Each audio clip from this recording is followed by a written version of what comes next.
Syederalun, Kejaksaan Agung kembali mengajukan seseorang untuk masuk daftar cegah ke Ditjen Imigrasi. Berikut informasi selengkapnya untuk Anda. Syederalun, Kejaksaan Agung kembali mengajukan seseorang untuk masuk daftar cegah ke Ditjen Imigrasi. Pengajuan cegah itu berkaitan dengan kasus dugaan rasuah pengadaan Tower Base Transceiver Station atau BTS pada Bakti Kominfo periode 2020 hingga 2022. Sayangnya, pihak Kejaksaan Agung masih enggan membeberkan nama orang yang diajukan cegah tersebut.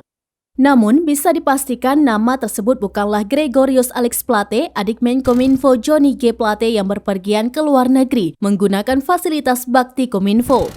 Sebagaimana diketahui dari pemeriksaan Gregorius sebagai saksi, terungkap bahwa dia bepergian ke luar negeri menggunakan fasilitas dari Bakti Kominfo.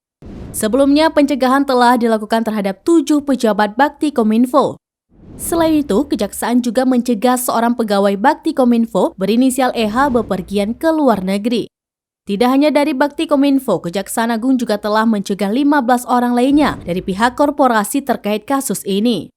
Sebagai informasi, 3 di antara yang dicegah telah ditetapkan sebagai tersangka oleh Kejaksaan Agung.